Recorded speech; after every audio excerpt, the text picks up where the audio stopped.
muito pesado. Sobretudo para ver. Pois é.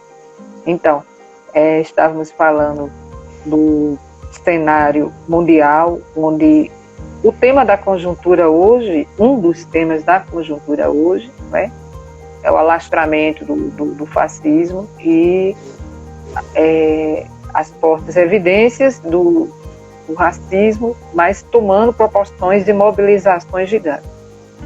E aí eu acredito que muita gente não pegou, mas eu falava que um pouco das reflexões de quem vem estudando movimentos sociais nos Estados Unidos, antirracistas nos Estados Unidos e aqui no Brasil, semelhanças e diferenças. Uma das questões centrais lá nos Estados Unidos, né, é que além de uma memória muito viva das lutas sociais, das lutas por direitos humanos, que nós temos como simbologia o Martin Luther King Jr., nós temos duas figuras muito fortes na atualidade que têm mobilizado bastante a juventude negra, né? Uma delas é a Angela Davis, né? Angela Davis, que foi presa política nos Estados Unidos, né? Atuou ativista dos Panteras Negras. Então, assim, houve toda uma mobilização na América, no mundo inteiro, né? Pela liberdade de Angela Davis. E ela retomou nas últimas décadas, né? Teve um momento de muita reflexão. E as publicações de Angela Davis têm sido literatura fundamental, tanto para quem atua no movimento negro como um todo, e principalmente no movimento de mulheres negras, por conta de um tripé que a gente chama a interseccionalidade, que são as discussões de classe, de gênero e de raça. Um outro elemento muito forte lá nos Estados Unidos, que a gente não pode deixar de mencionar, é que também a violência policial que está lá não está somente lá, né? Aí eu trago a fala do Spike Lee, que é um grande cineasta negro que tem trabalhado fortes críticas à indústria hollywoodiana durante muitas décadas, né? E o papel da mídia sempre foi de atenuar os papéis para as pessoas negras como sendo em papéis bandidos, né? Ou então sempre o primeiro que morria, o primeiro que era assassinado, ou o papel do bandido, para um outro patamar, né? E o Spike Lee disse que uma das coisas mais fortes hoje nos Estados Unidos é que nós estamos diante de uma nova geração que está estudando, e está estudando muito, principalmente figuras como Angela Davis e o Malcolm X, né? Então, uma literatura de resistência, né? Uma literatura de muita resistência, somada a um grande confronto ao governo Trump, né? Ao Trump que ele sintetiza a ultradireita em todas as suas encarnações e principalmente em uma política higienista que não tolera latinos nem negros, né? E coloca a população negra novamente como uma população de segunda classe. Se bem que quem conviveu tanto tempo com um racismo tão explícito, ele nunca deixou de acontecer totalmente. Então, essa é a reflexão que a gente pode ter. Aqui no Brasil, o mapa da violência coloca a juventude negra, né, no patamar do extermínio mesmo. E a gente fica se perguntar o papel, né? E aí, já vindo para uma reflexão mais sobre esse tema das relações étnico-raciais para a cidade de João Pessoa, a gente começa a dialogar e a provocar e dizer assim, o que é que João Pessoa tem a ver com isso? O que é que João Pessoa precisa aprender, beber na fonte do que está acontecendo lá nos Estados Unidos, mas também do que está acontecendo aqui no Brasil. Dos milhares de exemplos que nós temos, né, desde a criança que caiu, porque a patroa branca não quis olhar para ela, ou a conduziu à morte, né, ao corredor da morte, como se diz, abandonando uma criança bastante pequena, enquanto a mãe dessa criança, né, na condição de uma empregada doméstica, se encontrava passeando com os cachorros da casa, e em pleno contexto de pandemia, né? E a partir daí foi um fato. A gente está falando de fatos com grandes repercussões. Mas o que é que nós temos aqui? Nós temos aqui um reflexo de uma história de 4 séculos de sistema escravocrata, de omissão do Estado, de um racismo. Aqui nós convivemos com o chamado racismo camuflado, que é muito difícil de ser combatido. E aí, na atualidade, como a gente tem uma onda fascista muito forte, e com o sistema, né, mais de internet, de redes sociais, os fatos têm vindo mais à tona. Mas a gente convive, sim, com um processo de exclusão social secular, e muito perverso também, né? O Estado brasileiro, ele negou a condição do direito à terra às populações no pós-escravisionismo, negou o direito à educação, depois, quando possibilitou, foi de uma forma discriminatória, excludente. Existe uma dívida histórica muito forte. Né? O Estado brasileiro se prepara para negar o direito à terra aos futuros libertos, né? Porque em 1850 você tem a Lei 601, que era chamada Lei de Terra, que já colocava um limite nas terras muito antes da possibilidade, né? Porque ali você já tinha a Lei de Ventre Livre, já tinha a lei, né, a lei de sexagenário, você já tinha a escravidão, já começava a se pôr fim, né? Porque estava sobrando, digamos assim, do contexto geral da sociedade escrava, dos negros escravizados, grande parte deles, as propriedades, os produtores rurais já estavam deixando de lado, deixando a própria sorte, e aí eles vêm e criam a lei de terra, que vai impossibilitar depois o negro ter acesso à terra, que era na época o bem mais, digamos assim, mais importante, né, para a vida.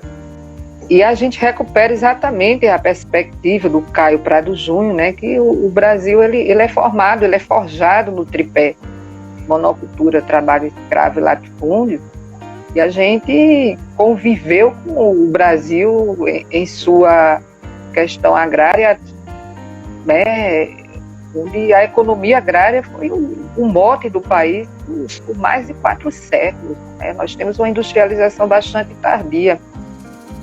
E quando você chega ao início do século XX, pós-escravidão, além da Lei de Terras, como você bem colocou, que não é por acaso que o ano dela é 1850, que é o momento da Lei Eusébio de Queiroz, que é o chamado fim do tráfico externo, né? Está tudo muito ligado. As bancadas de deputados, na época que votaram essa Lei de Terras, foi bastante estudado pela professora Rosa Godoy. E a gente, na época, com bolsas PIBIC, vários bolsistas, a gente conseguia ir no instituto aqui público, pesquisar nesses registros de leis de terra. E é preciso recuperar que antes da Lei de Terras, o processo de terras do Brasil, ele era uma condição de cartas régias e um regime que os reis, eles doaram aos amigos dos reis, aos amigos dos amigos dos amigos, eram posses provisórias, né, as cartas régias. Direito hereditário sempre para a figura masculina mais velha da família. E essa Lei de Terras, na verdade, já foi uma forma de se garantir o direito a quem já tinha acumulado muita terra, né? Que eram os proprietários de terra, a tal da Casa Grande Senzala, que eram também os proprietários, né, de pessoas humanas que eles escravizaram e que objetificaram, desumanizaram e impuseram inúmeras violências. A gente, quanto mais a gente descobre fonte histórica, como diários de bordo de navios negreiros, mais a gente se depara com tamanhas crueldades, né? Desde se queimar as pessoas com ferro quente, o pau de arara, que vem dessa época, dessas construções, né, da mentalidade medieval que se tinha, e de inquisição, aquela mentalidade de tortura mesmo, de práticas de tortura, né, aos chamados estupros coletivos. Não somente o senhor da Casa Grande estuprava as mulheres negras na senzala, como eles estimulavam e obrigavam homens negros a estuprarem essas mulheres para se obter mão de obra barata. Então nós temos um processo de muitas violências, inúmeras violências, né? Sem falar a forma como se perseguiu e matou os chamados escravos fugitivos, né? A figura do bandeirante, eu sempre costumo dizer que são os primórdios dos milicianos, são pessoas contratadas para exterminarem não somente indígenas, como também populações afro-brasileiras e afrodescendentes. E uma coisa que a gente percebe aí, desse dado histórico todo, é que se formou de tal forma, além de toda a negação de direitos, além de tudo que foi feito, se colocou no papel uma forma de, no pós-escravidão, não se dá nenhum quadrado de terra para a população que foi escravizada. Diferente lá dos Estados Unidos. E atrapalhando, que lá mais se além teve, lá, né, se você for fazer um estudo comparativo. E mais além do que isso, quando você tem, além de toda maldade que foi o processo de escravidão no Brasil, o processo de libertação foi tão terrível quanto. Sim. Primeiro você modifica o Código Penal, cria o crime de vadiagem, e depois você coloca homens em idade de trabalho, homens em idade adulta, no momento de sua força produtiva, coloca eles na rua, sem direito a emprego, sem direito a salário, sem direito a uma reparação pelos anos trabalhados nos interiores da propriedade. E aí, todo, né, a gente costuma dizer, tem um ditado que tem pão, pano e peia, né?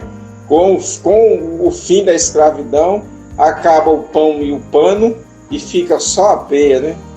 Que é o cárcere, a violência policial produzida por um Estado e etc.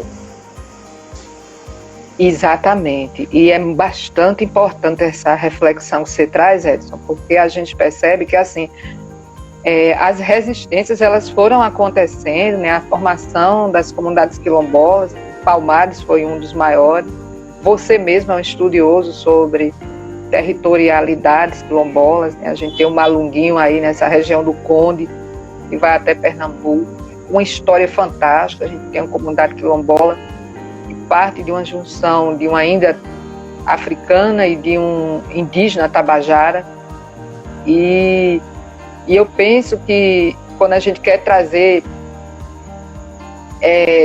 quando aconteceu todo esse processo de negação de direitos, o Estado não somente omisso, como propulsor mesmo desse racismo institucional, né, mas conformando aí, configurando um racismo estrutural, principalmente no campo do trabalho e da educação, começa a se ter cada vez menos direitos, né? Então, nenhuma terra para o ex-escravo, mas para os imigrantes brancos, para fazer uma política de branqueamento, se deu o subsídio agrícola, né? Nada de educação e trabalho, apenas o braçal e o doméstico, porque eu sempre digo assim, os estudos do professor Malagó, né, sobre os boia-frias. Os boia-frias que foram utilizados nas lavouras do café no início do século XX, eles tinham cor de pele. A cor de pele dele era negra, né? Porque muita gente acha que a população negra ela não foi para o campo, ela estava nas periferias urbanas. Ora, ela estava nas periferias urbanas e estava no campo, principalmente no Nordeste. Ou será que nas ligas camponesas, quando a gente tem aquela grande massa de camponeses que começam a se organizar e se posicionar contra o Cambão, eles não são negros. Claro que eles são negros. João Pedro Teixeira era negro, Nego Fuga era negro. Então, assim, não somente as lideranças, mas a gente vai ter uma grande massa de população que foi excluída desse processo. Aproveitando aqui a fala da nossa querida Sônia Lacerda, que está aqui, né, fazendo como podemos classificar esse que está na Fundação Palmares.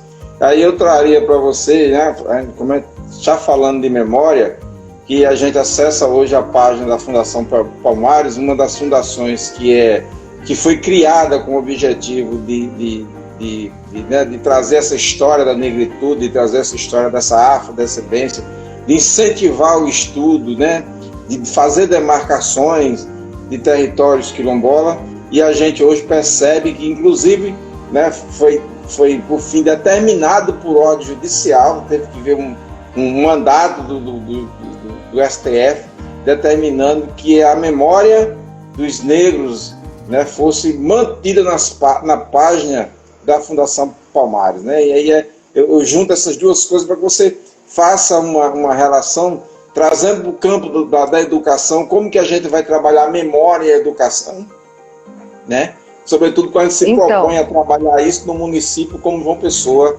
e trazer essa ênfase, dar essa ênfase à questão dessa educação né, dessa educação étnico-racial. Então, educação das relações étnico-racial, é preciso que a gente diga que desde esse início de muita exploração, que o movimento negro, ele é preciso ser visto não somente como um movimento social que está diretamente relacionado à questão da luta da população negra por esse acesso e por essa inclusão que lhe foi negado historicamente. É preciso a gente ver o movimento negro como um movimento educativo. Quem educa a gente, a sociedade, quem vai educar as nossas políticas públicas para a cidade de João Pessoa, para o estado da Paraíba e para o Brasil é o movimento negro. O movimento negro construiu uma outra imprensa no início do século XX, construiu outras obras artísticas que não fossem aquelas para romancear a tortura que aqui aconteceu, e o movimento negro ele faz uma transposição dessas lutas sociais e políticas para que a gente atue conjuntamente na educação. Então, quando a gente tem na figura do ex-presidente Lula, em janeiro de 2003, a assinatura da Lei 10.639, que torna obrigatório o ensino de cultura africana e afro-brasileira, é uma luta histórica do movimento social negro. Não é? É uma luta que teve vários momentos, como inúmeras figuras, aí a gente poderia citar Solano Trindade, Abdias Nascimento, Lélia Gonçalves, muita gente, João Balula aqui na Paraíba, né? E aí eu diria assim, fantástica. Aqui nós professora Marli. Professora Marli, né? O movimento, Marli é mais novinha, assim, é da minha geração para cá, né? E aí, assim, o meu lugar de fala não é o do movimento negro, eu me considero, né, me encontro na luta, nessa luta, na coadjuvância, e tenho todo o respeito ao protagonismo do movimento negro.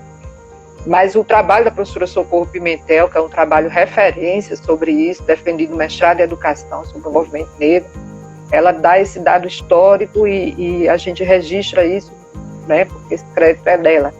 Aí a gente tem em 1979, na volta, um ano depois do MNU ser criado, o Movimento Negro Unificado, a figura de Vandinho, de Tutu Carvalho, na volta de Recife, lá já estava estruturado, né, juntamente com o João Balula.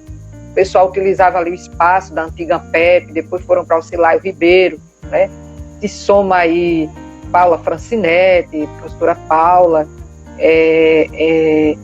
os meninos do Jaguaribe Carne, com a especificidade mais, Pedro Osmar, Paulo Ró, pessoal mais com a especificidade da cultura, né? E aí a grande referência que vem nessa primeira fase, e depois você tem o Carlos Henrique, que foi barbaramente assassinado, cabedeiro, um tempo desse, de Malungos.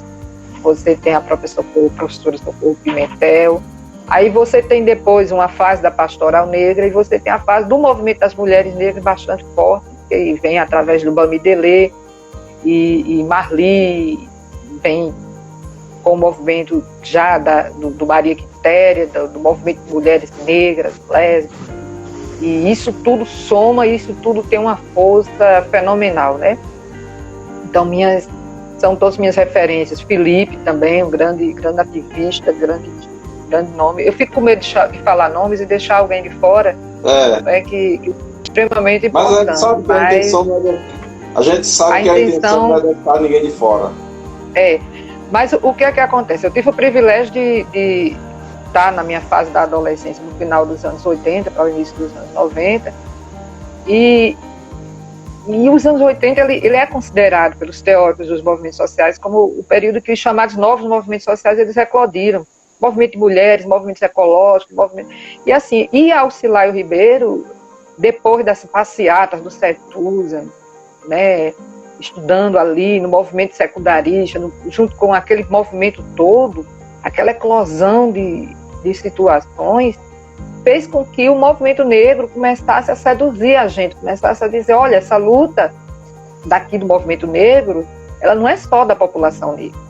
E eu acho que o aspecto educacional principal é esse.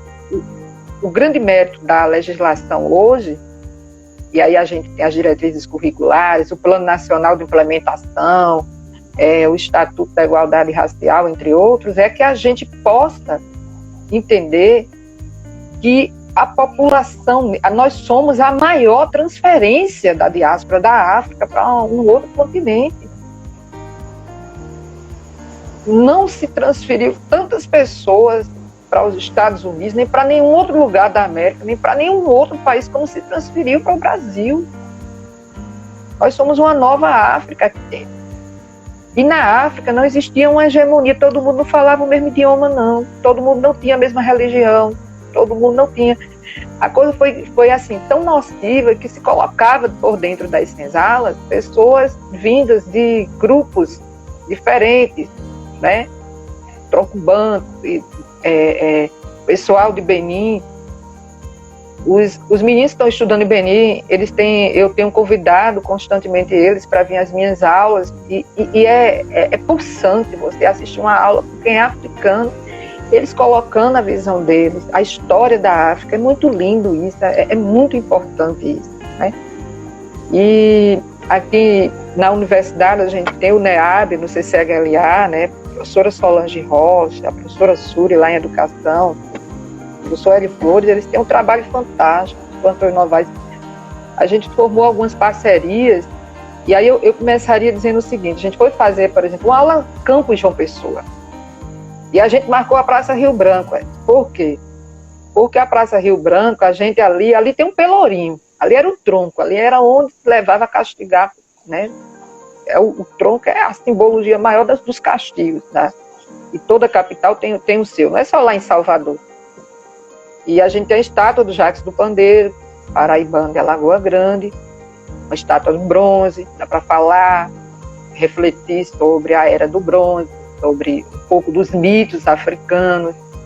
Dali a gente caminhou, fomos até a Academia Brasileira de Paraibana de Letras, falamos sobre vários escritores e escritoras que são negros e negras, e que muitas vezes não são discutidos, levados para a sala de aula, são invisibilizados, né?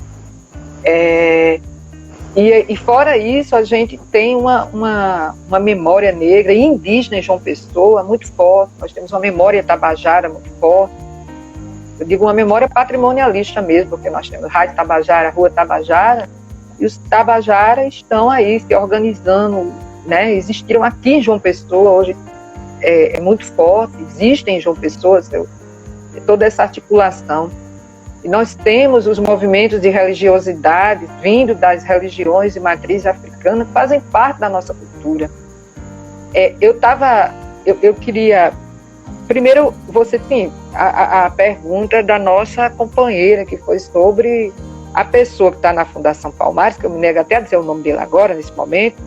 Sérgio Camargo. Muita gente muita gente faz uma associação dele com os capitães do mato, né? Porque eram pessoas ou negras ou mestiças, mas que estavam a serviço da Casa Grande. Mas, na verdade, quando a gente estuda mais profundamente as fontes históricas, a gente percebe que a maior parte dos capitães do mato, eles não estavam a serviço da Casa Grande, não. Eles contribuíam em muitas fugas, eles eram obrigados a castigar os negros, senão eles também eram castigados, e muitos deles se negaram, foram castigados. Né? Então, assim, eu acho que o Camargo, ele não é nenhum inocente, não. Ele vem de uma família, o pai dele é bastante intelectual, ele fez uma opção muito objetiva de estar do lado da branquitude, no sentido da cultura do branqueamento. Veja, a gente não está sendo contra quem é branco, mas é uma quando a gente faz essa referência à cultura do branqueamento, é uma cultura que se acha superior. E aí, se ele estivesse negando essa memória negra em qualquer outro espaço, já estava sendo terrível, terrível. Aí, quando ele nega isso dentro da Fundação Palmares, que leva o nome do maior quilombo, da maior referência, Quilombo dos Palmares, né? É terrível isso. E a gente tem, portanto, um grande desafio, né? Que é de articular essa cultura disseminada que é negra e que é indígena na cidade de João Pessoa para o currículo da escola. Eu estava vendo o material que o mestre Dário, o mestre Capoeira, lá no Roja, juntamente com a mestre Malu, participaram, que é sobre o museu, né, material e imaterial, é um mapa cultural. Aí veja só, a gente tem bairro dos Novais, Boi de Reis, Cavalo Marinho, nós temos em Mandacaru inúmeras tribos indígenas, com ciranda e com coco, nós temos no Roja Capoeira Angola, quadrilhas, o Vale do Gramame, a gente tem a mestre Doci e a mestre aprendiz Peinha, que são a pedagogia griot. Eles transformam essas culturas, esse diálogo horizontal e trazem isso para a escola, para a educação, né? Você tem no Rangel, Lapinha, tribos carnavalescas, festas de Iansã. Interessante que a gente, quando vai com o intuito educativo, visitar fazer aula campo, né? Entrar em algum templo sagrado de matriz africana, afro-brasileira, sejam principalmente candomblecistas, mas também acontece na Umbanda. Nós da universidade somos muito bem recebidos lá, muito bem recebidos. Mas é uma coisa que é interessante, né?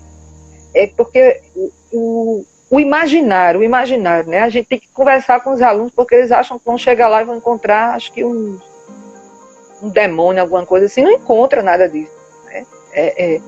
E a gente tem um monte de gente que, nas comunidades quilombolas, e assim, faltou falar de Paratibe, né? Paratibe é a nossa comunidade, nosso quilombo urbano, que sofre muito com a especulação imobiliária, né? E é preciso ter uma total atenção para isso aí. E toda uma geração de juventude que pensou hip hop, que pensou grafitagem, aí eu penso em Cassiano Pedra, em uma série de pessoas que trazem essa cultura negra e ressignificam e trazem sua interculturalidade, movimentando a cidade. E eles fizeram várias grafitagens pensando essa cultura, essa representação negra na cidade, essas falas, essas vozes, né?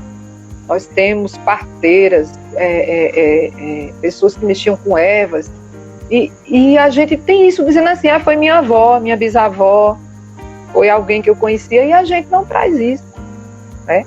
Dalmo, agora lembrei de Dalmo, né? Figuraça. Aí Dalmo um dia chegou e disse, Ana, a mãe de Feitosa é proveniente do Guruji. Os teus filhos têm esse sangue do Guruji, quer dizer. E aí, de repente, vai ver que é por isso que eu sou tão apaixonada pelos meus alunos, na pedagogia do campo, que vem de lá e tal. Então, essas conexões, essas coisas, a gente se sentir vivo, tá entendendo? E aí, em 2010, a gente realizou uma pesquisa em João Pessoa. E é interessante, a gente estabeleceu que as escolas em João Pessoa, elas estavam divididas em 4 fases, né? nós tínhamos a fase da invisibilidade da legislação étnico-racial. Então, lá se negava que existia racismo. Aliás, dizia que tinha racismo, mas que não acontecia lá. Acontecia fora, mas não lá, né? Nós colocava muita neutralidade. Nós tínhamos escolas com a fase da negação. Essa fase é uma fase, que é uma pedagoga, Rosa Margarida, ela diz, e aí a escola ela celebra o 13 de maio, o endeusamento da princesa Isabel, não fala nada no 20 de novembro, né? Ou pouco fala no 20 de novembro. Ela já traz alguns elementos de algumas datas comemorativas, mas folcloriza bastante a figura negra e indígena. E aí nós temos escolas na fase do reconhecimento da lei 10.639, da lei 11.645, que incluiu a questão indígena. Aí elas já fazem palestras, elas organizam a Semana da Consciência Negra, mas elas ainda não colocam no seu projeto político-pedagógico a necessidade de se pensar as relações étnico-raciais o ano inteiro, fazendo interdisciplinaridade, trazendo, mobilizando essas expressões culturais, né? E aí a última fase seria a fase do avanço. Nós temos pouquíssimas escolas, mas elas são boas referências para a gente pensar que lá nós temos, né, gestores, professores engajados em trazer a formação continuada, em trazer a discussão da identidade negra, do pertencimento racial e uma série de outras coisas. E eu penso que nós tivemos avanços significativos na gestão do Ricardo. A gestão do Cartacho a gente não perdeu tudo não, mas muita coisa ficou parada. Nós temos bons ativistas até do movimento negro lá, as meninas do movimento de mulheres negras, entre outros, mas assim, não existe recurso para que se mobilize. É claro que em nível nacional, quando Dilma caiu, que eles acabaram com a CEPIR, que era o Ministério de Política Racial, isso foi um avalanche para se perder esses direitos, né? E aí tem um reflexo na cidade. Mas eu diria que o nosso grande desafio hoje para a educação como um todo é poder trabalhar isso, fazer com que as escolas elas cheguem nessa fase mais do reconhecimento e do avanço, né? Não basta só estar na fase... A partir dessa pesquisa... Né? A partir dessa sua pesquisa... 45% das escolas ainda estão na fase... entre a fase da invisibilidade e da negação, para você ter uma ideia. É muito trabalho pela frente. Identificar... não sei se você conseguiu trabalhar com escolas públicas e particulares e você conseguiu... Não, só públicas. E se era possível conseguir identificar que, por exemplo, nessa primeira fase, onde há um processo, digamos assim, ou talvez uma tentativa de processo de esquecimento, né? Aí você tem aquela luta entre memória e esquecimento que se faz, e aí eu diria que as escolas particulares, você teria é claro que isso que eu estou dizendo é empírico, eu não tenho nenhum dado científico na cidade de João Pessoa sobre isso. Essas escolas particulares, onde estaria uma classe média, mais, digamos assim, mais branqueada, ela trabalharia mais esse processo de esquecimento. O problema é que as escolas públicas, em sua grande maioria, não trabalham o processo de memória. Não sei se você consegue ver assim.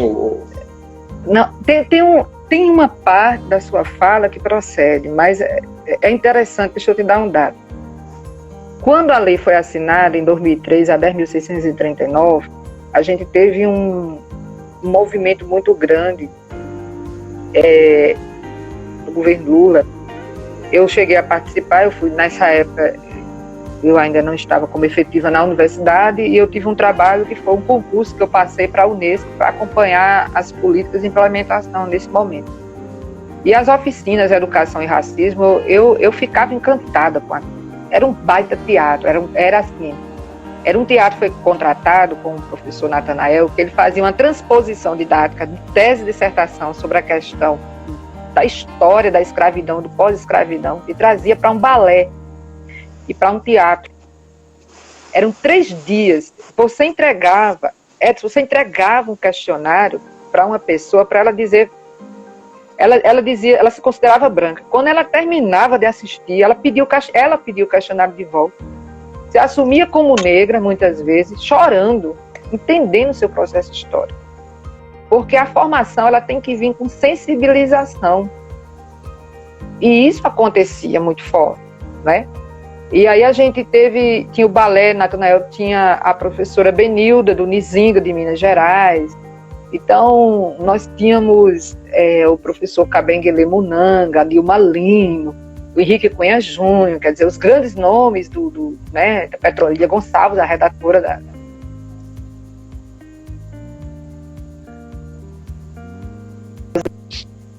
o fortalecimento, aliás, trazendo muita coisa. E aí eu vou te dar um dado. Escolas como Pio X, Pio XII, as escolas grandes aí, maristas e tal, elas contrataram, porque não é barato não. O MEC contratou esses grupos. Eu lembro até que eu viajei uma vez com o pessoal do grupo do teatro lá para Cajazeira, e eles queriam um chuveiro elétrico no banheiro. E eu tenho misericórdia, chuveiro elétrico no sertão, mas tudo bem. Era aquela coisa, assim, eu era encantada e aprendi muito com eles mesmo, esse processo. E eu lembro que, aí tinha Paulo, o Movimento Negro lá em Souza, agora lembrei, dava maior apoio a gente, né? A professora Ana Coutinho tem um trabalho sobre as professoras negras da Paraíba, ajudou bastante nesse processo. E, de fato, algumas escolas particulares, elas investiram nesse tipo de formação. Elas investiram, né? Claro que não é a mesma coisa, eu não estou dizendo com isso que tal. O que a gente sabe é que a história da educação é assim, né? Quem tem mais dinheiro passa a educação básica todinha pagando escolas melhores, para depois poder ir para os chamados cursos mais concorridos das federais. E quem tem menos poder aquisitivo, as camadas mais pobres, tal, vai todo mundo para a escola pública. E tem todo esse funil invertido aí, né? E tal. Mas, assim, algumas escolas particulares, de início, elas investiram muito em formação e em novos livros didáticos, né? Em novos livros didáticos aí para essa questão do étnico-racial. Aí a gente teve 3 vetos na Lei 10.639, foram terríveis, né? Um deles era o que previa orçamento direcionado para a formação e para materiais didáticos, porque nós convivemos durante muito tempo com materiais didáticos que eles só fortaleciam o estereótipo, o folclore, né? Ou quando muito acentuavam esse racismo e a baixa autoestima das crianças, principalmente negras, né? E havia um problema aí que você terminava fortalecendo para os chamados, as crianças não negras, elas se sentiam superiores quando viam esses materiais didáticos. E as crianças negras, elas, no fundo, o que elas queriam elas tinham uma negação profunda à sua cultura. E tem um autor, o Fanon, que está sendo muito recuperado, ele tem um livro chamado Pele Negra, Máscaras Brancas. Ele trabalha um pouco à luz da psicanálise, como é terrível para a criança negra ela chegar num mundo em que os valores do que é bom e do que é belo está associado ao branco, e o que é feio e o que é ruim está associado à pele negra. Isso é terrível. Por isso que muitas pessoas negras, elas negam a sua condição, porque não é fácil de assumir ser negro, né? Nem no nosso país, nem na nossa cidade. Eu, quando era jovem, faz muitos anos isso, eu via no jornal assim, precisa-se de pessoas de boa aparência. E eu nunca consegui um emprego, eu não tinha essa boa aparência. Pois é. E a Organização Internacional do Trabalho, em 68, em plena ditadura militar, ela exigiu que retirasse dos classificados dos jornais, porque aqui tinha muitos. Se você pegar jornais antigos, eles não diziam só boa aparência, não. Eles diziam, precisamos de secretária que não pode ser mulher de cor. Mulher de cor. Nós não precisamos disso, né? Então, temos isso. Alguém colocou aí uma pergunta, eu vi rápido, mas eu concordo plenamente. Outra coisa é que você vai para uma escola... Mestre Maluco diz assim, como efetivar a Lei 10.639 de 2003 na sala de aula com professores e gestores ligados a religiões que demonizam a história e as práticas africanas e afro-brasileiras. E aí eu completo a pergunta para que você possa dialogar um pouco, como que a gente faria essa inter-relação de religião, né? Já que se pensa tanto em fazer, vive aí se falando no ensino religioso, será que nós vamos conseguir, quando aprovado o ensino religioso, trazer o ensino das religiões africanas e afro-brasileiras para a sala de aula? Olha, eu sempre começo dizendo o seguinte, a minha educação é laica, laicização. Ou entra, e aí, mas é claro que eu interpreto e compreendo que a gente não pode dizer assim, não, deixa sua religião do lado de fora da escola, ninguém deixa. Não deixa porque ela é cultural, ela vem junto.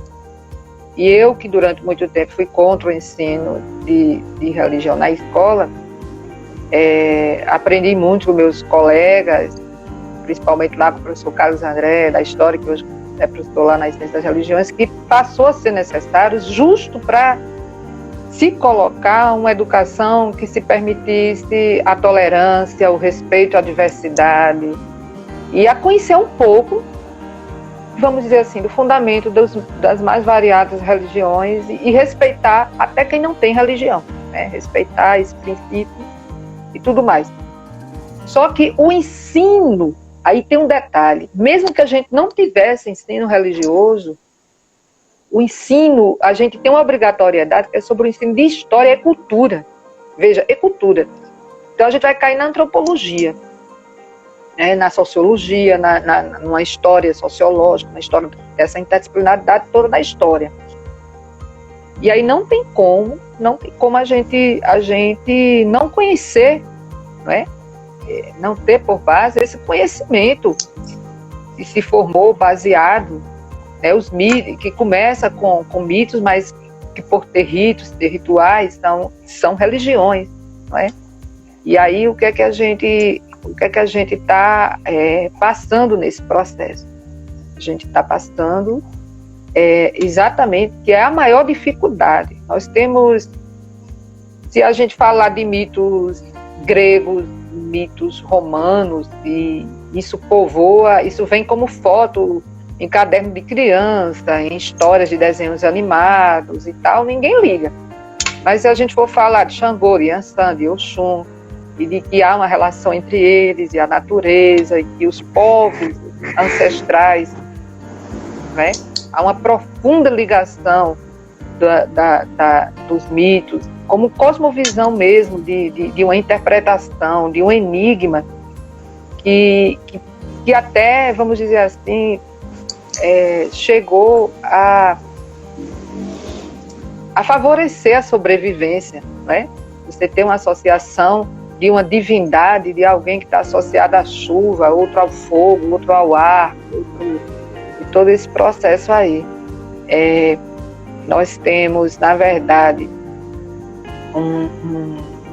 uma demonização, né, das religiões de matriz africana, e isso é muito violento, né? A intolerância religiosa ela acontece não somente com as religiões de matriz africana, mas há uma demonização. Eu escutei relatos, eu tenho alunos que eu converso com eles, e eles dizem que um caso me chamou muita atenção. Uma menina, ela disse assim: eu venho de família que é de matriz africana, pastora, e o pessoal do lixo urbano, eles não apanhavam lixo lá de casa. Eles não apanhavam. Mas parece uma coisa surreal. boba, que não é surreal, né? Quer dizer, Eu tive uma aluna da pedagogia do campo que também tem essa identidade religiosa, cultural, ancestral, e que ela queria ver numa comunidade quilombola essa discussão de uma escola do campo, quilombola sendo sujeito do campo. E eu tive muita resistência no próprio curso, com colegas, para que eu pudesse orientar esse trabalho. É muito complexo, porque eu já presenciei. É terrível isso, é terrível. Eu já presenciei uma pessoa recusar-se a tomar água numa casa que no quintal tinha um terreiro de Umbanda. Não, isso é muito comum, ninguém quer comer a comida, ninguém quer.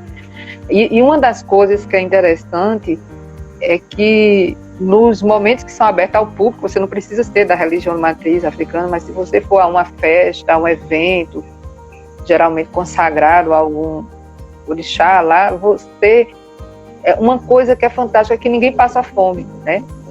E acho que o ano passado viralizou aí a história de que as oferendas eram deixadas nas encruzilhadas, era justo para que quando as populações que vinham fugindo das senzalas e queriam buscar um quilombo, elas encontrariam comida e bebida ali para não morrer de fome, né? É claro que há uma meia-verdade nisso, não é somente isso, mas as pessoas precisam entender. Agora, uma coisa interessante, né? Todo mundo canta Clara Nunes, todo mundo fala de Mãe Menininha do Gantuá, todo mundo gostaria de ir na Bahia, visitar Pelourinho, andar nas casas e nos terreiros, colocar as pintinhas todas, né? Nesse momento, como turismo, há uma inclusão da cultura negra, mas depois vem o lado da demonização, né? E essas contradições, elas acontecem dentro da nossa cidade também. Pessoas, elas chegam e têm uma religião que é evangélica, ou que é católica, não sei o quê. No quilombo acontece muito isso. Mas quando tem uma dor de barriga, corre e vai para a oferenda. Por quê? Porque está no inconsciente coletivo, porque está na cultura, porque está nas tradições, não é? E é isso que acontece. Professora Ana Paula, estamos caminhando para o fim da nossa live de hoje, e eu quero que a senhora apontaria, né, dentro dessa estrutura de educação étnico-racial para a cidade de João Pessoa. Que caminho a gente pode percorrer para o futuro? O que a gente pode fazer? O que a gente pode defender enquanto proposta? Com o que a gente pode trabalhar? O que a gente deve projetar para o futuro dessa educação étnico-racial na nossa querida cidade de João Pessoa? Primeiro é pensar, competência do município, principalmente, né, a educação infantil, tem os CREs e o ensino fundamental, anos iniciais. Claro que nós temos escolas do município, ensino médio também, segunda fase fundamental, mas eu acho que é assim, nós precisamos pensar as relações étnico-raciais em todas as fases da educação, isso falando da educação formal, em todas elas. Né? O quanto antes a gente implementar a educação étnico-racial é uma educação antirracista, porque a mudança de mentalidade, é como dizia Brodel, né? Ela é muito mais lenta de se acontecer, é muito mais lenta. Quando a gente pergunta assim, você acha que o Brasil é um país racista? 90% diz que sim. Mas quando a gente pergunta, você se considera racista? Aí ninguém assume. Mas alguém tem que ser, né? A gente sabe que tem, então alguém tem que ser. Então, é um processo de educação que não é fácil, porque a gente precisa ter muita formação continuada. Essa formação não é só conteudista, ela precisa sim dos conteúdos, mas ela precisa a gente levar a capoeira, né? Mestre Malu, Mestre Dário são referências nisso, trazer essa capoeira não somente como vamos dizer assim, como prática, não é uma prática esportiva, não é isso, capoeira Angola não é isso, é você pensar a cultura, é você pensar a ancestralidade, é você pensar a resistência, né? A musicalidade. A musicalidade, né? Trazer o batuque. Os grandes mestres de capoeira, eles têm muitos ensinamentos a nos passar, as rezadeiras, né? E aí eu falei ainda agora de Mãe Menininha do Gantuá, mas quando a gente estuda durante muitos anos o Estado negou-se a fazer a educação, né, das crianças negras, e muitas vezes foram esses espaços, né, somado àqueles operários italianos que vinham que alfabetizavam crianças negras, mas principalmente por dentro dos terreiros, foram por dentro desses espaços que se preservou essa memória da cultura negra e que se também possibilitou chegar questões educativas que o Estado se negou porque é racista. A gente está diante de um Estado racista e não é fácil, não é fácil. Precisamos do movimento negro mais do que nunca, precisamos respeitá-lo, precisamos colocá-lo como sujeito protagonista desse processo. Precisamos refletir a escola, não é? Sobre todos os aspectos das diversidades culturais, mas por que é que dentro dos aspectos das diversidades culturais a questão racial se torna prioridade? Porque nós somos um país onde, quando a gente se soma, quem se autodeclara negro, preto, com quem auto se declara pardo, esse processo de miscigenação, nós temos uma grande hegemonia, né, de população afro-brasileira. E eu acho que a gente vai precisar de muita sensibilidade aí dos novos gestores também. Vamos precisar de vereadores e vereadoras que cobrem, que coloquem na pauta isso, porque nós temos sim hoje alguns vereadores, e aí uma vereadora em especial que é racista, e eu digo que ela é racista porque ela não pode ver uma política de ação afirmativa, de reparação histórica, que ela tem sempre que se colocar contrária, né? E são espaços ideológicos e espaços de disputa, assim. A Casa Grande e os herdeiros dela não querem deixar de ter os privilégios que tem, não, né? Casa Grande e Senzala, Sobrado e Mucambo, né? E agora as residências e as favelas, né? Tanto lá como cá, a nossa demanda racial, né? Nossa demanda de racismo, os negros sendo empurrados para a periferia da cidade, sofrendo a maior violência, a maior incidência da mortandade, o maior índice de analfabetismo, o maior índice de nutrição, né, a maior índice de falta de assistência à saúde, né? Então a gente precisa de fato trabalhar para e que até de mortalidade do Covid, né? Saiu esse dado agora. A mortalidade do Covid, inclusive a maior parte, né? Pessoas negras. Inclusive da assistência, porque quando se fala em assistência, a maioria das pessoas que estão na linha aí dos mais brancos, dos mais ricos, tem um tratamento específico nas unidades de internamento particulares, a fortuna diária, enquanto nós, os mortais, os negros da periferia, somos encaminhados, no caso de João Pessoa, para as UPAs, e lá tem que amargar as longas filas, né? Enfim, superlotações, etc.